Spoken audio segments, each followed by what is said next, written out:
आज डिस्कस करेंगे construction details of lathe machine के बारे में।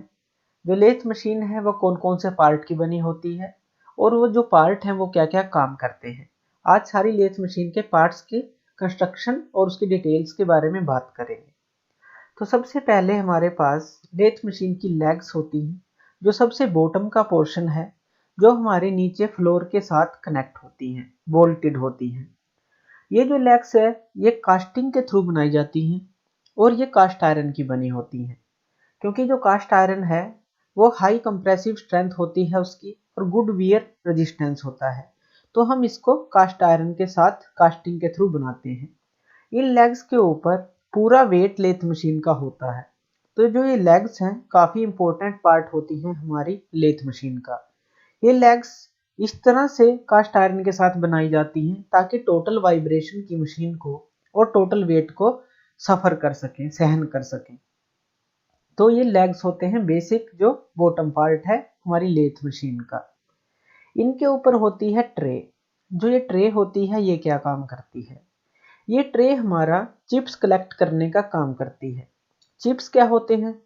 चिप्स हमारे जब हम लेथ मशीन के ऊपर वर्क करते हैं, टर्निंग प्रोसेस करते हैं, टेपर टर्निंग करते हैं, फेसिंग करते हैं, कुछ भी हम प्रोसेस करते हैं, तो उससे जो मटेरियल रिमूव होता है उन मटेरियल को हम बोलते हैं चिप्स। वो बहुत ही गर्म होते हैं जब निकलते हैं, तो उनको कलेक्ट करने का काम हमारा ये ट्रे करती है। ये ट्रे हमारा उन चिप्स को बिखरने से रोकती है और एक जगह उनको कलेक्ट कर लेती है। फिर आता है हमारा बेड। ये है बेड। ये हमारा लेथ मशीन का बेड होता है। अकॉर्डिंग टू स्पेसिफिकेशन इस बेड को चूज किया जाता है। हमें लेथ मशीन है उसकी रिक्वायरमेंट क्या है उसके अकॉर्डिंग ये जो बेड है लेथ मशीन का ये चूज किया जाता है। ये जो लेथ बेड होता है ये हमारा कास्ट आयरन से बना होता है, क्योंकि इसकी हाई वियर रेजिस्टेंस है, हाई कंप्रेसिव स्ट्रेंथ है, तो इसलिए हम इसे कास्ट आयरन का चूज करते हैं। ये भी कास्टिंग के थ्रू ही बनता है। सिंगल कास्टिंग के दौरान ही हम इसका एक पूरा पीस तैयार करते हैं। अगर हमारी बड़ी लेथ मशीन है तो उसके जो 2 या 3 पीस बनते हैं उनको बाद में बोल्ट कर लिया जाता है। लेकिन जो जनरली छोटी मशीन है तो जो ये पूरा पीस है उसको एक ही ऑपरेशन में कास्टिंग के थ्रू बनाया जाता है। ये पूरा एक ही पीस होता है। इस बेड के पास यहाँ पे हमारा होता है फीड बॉक्स। फीड बॉक्स हमारा 2 चीजों से कनेक्ट होता है। एक तो हमारा लीड स्क्रू है और एक फीड रोड है। ये जो रोड है थ्रेडेड रोड है, इसको हम लीड स्क्रू बोलते हैं। इसके ऊपर थ्रेड कटे होते हैं। और जो ये नीचे है ये हमारी सिलेंड्रिकल रोड होती है। सिलेंड्रिकल रोड हम इसको फीड रोड बोलते हैं। ये दोनों ही हमारे एक साथ वर्क करते हैं और कैरिएज को संभालते हैं। कैरिएज हमारा जो टूल को मूवमेंट देता है आगे पीछे, तो ये दोनों हमारे फीड करने के काम आती हैं टूल को चक की तरफ। यहाँ पे हमारा लेफ्ट हैंड साइड में है हेड स्टॉक। हेड स्टॉक क्या होता है? हेड स्टॉक के अंदर सारी गियर अरेंजमेंट होती है। जो भी हमारा गियर है, चाहे वो फ्रंट गियर हो, चाहे वो बैक गियर हो, चाहे कोई पुली हो, सारा गियर अरेंजमेंट इस हेड स्टॉक के अंदर होता है। यहाँ पे हमारे पास एक लीवर होता है ड्राइविंग क्लच का। ये जो ड्राइविंग क्लच का लीवर है ये हमारा गियर्स और स्पिंडल के साथ एंगेज और डिसएंगेज करने के काम आता है। ये क्लच है, क्लच हमारा एंगेज करता है और डिसएंगेज करता है मोशन को। स्टार्टिंग में ये इसको डिसएंगेज रखता है मोशन को स्पिंडल के साथ, और जब हमें रिक्वायरमेंट होती है तो ये क्लच उसे एंगेज कर देता है स्पिंडल के साथ और स्पिंडल हमारा रोटेट करना स्टार्ट कर देता है। ये है स्पिंडल और ये है चक। जो ये स्पिंडल है ये अंदर से होलो और उसके अंदर थ्रेड कटे होते हैं। इसी तरह से जो हमारा चक है इसके बाहर एक रोड लगी होती है और उसके ऊपर थ्रेड कटे होते हैं। तो ये दोनों हमारे एक नट और बोल्ट की तरह भी फिट हो सकते हैं। तो अच्छी तरह से टाइट होने के बाद ये एक असेंबली बन जाती है। जो ये चक होता है ये क्या काम करता है? जो ये चक है ये हमारा जॉब को होल्ड करने के काम आता है। चक हमारे पास 2 तरह के होते हैं, 3 जा चक और 4 जा चक। 3 जा चक को हम यूनिवर्सल जा चक भी बोलते हैं, क्योंकि अगर हम एक जा को टाइट करते हैं तो तीनों जा इकट्ठे मूव करते हैं, उसको बोलते हैं यूनिवर्सल जा चक्र। लेकिन मेनली ये सिलेंड्रिकल जॉब को होल्ड करने के काम आता है। जो दूसरा टाइप है फोर जा चक्र, वो हमारा स्क्वायर जॉब को भी पकड़ सकता है, क्योंकि जो उसके जा हैं अलग अलग मूव करते हैं। अगर हम एक जा को टाइट करेंगे तो एक ही जा मूव करेगा। तो इन दोनों में ये डिफरेंस है कि थ्री जा चक्र में सारे जा इकट्ठे मूव करते हैं, फोर जा चक्र में सारे जा अलग अलग मूव करते हैं। इनके राइट हैंड साइड पे यहाँ पे टेल स्टॉक होता है। टेल स्टॉक भी हमारा कास्ट आयरन का बना होता है। टेल स्टॉक हमारा चक की तरफ मूव कर सकता है। ये गाइड वेज के ऊपर चलता है और चक की तरफ मूव कर सकता है।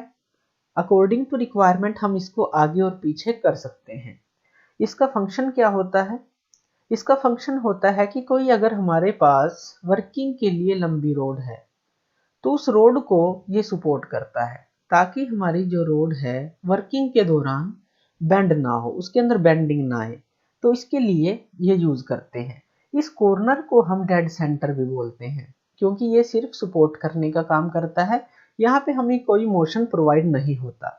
लेकिन अगर हम यहाँ एक ड्राइविंग प्लेट लगाएं और इसी तरह का कॉर्नर इस तरफ लगाएं तो उसको हम लाइव सेंटर बोलते हैं, क्योंकि यहाँ पे हमें मोशन मिलता है, यहाँ पे मोशन नहीं मिलता, तो इसलिए इसको डेड सेंटर बोलते हैं। और अगर इसी तरह का हम यहाँ पे यूज करते हैं तो हम उसको लाइव सेंटर बोलेंगे। ये जो टेल स्टॉक है हमारा दो चीजें इस पे और लगी होती हैं, एक तो रैम्प क्लैंप और एक हैंड व्हील। ये जो हैंड व्हील है इसको हम जब घुमाते हैं तो ये जो कॉर्नर है डेड सेंटर है आगे और पीछे की तरफ मूव करता है, बाहर और अंदर जाता है।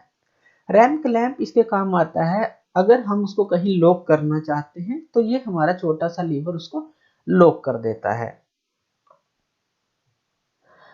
लेफ्ट हैंड साइड में हेड स्टॉक के पास हमारा मेन ड्राइविंग पुलीज होती हैं। जो मेन ड्राइविंग पुलीज हैं वो हमारी कनेक्ट होती हैं अंदर गियर बॉक्स के साथ। तो ये मेन ड्राइविंग पुलीज हैं जो मोटर के साथ कनेक्ट होती हैं।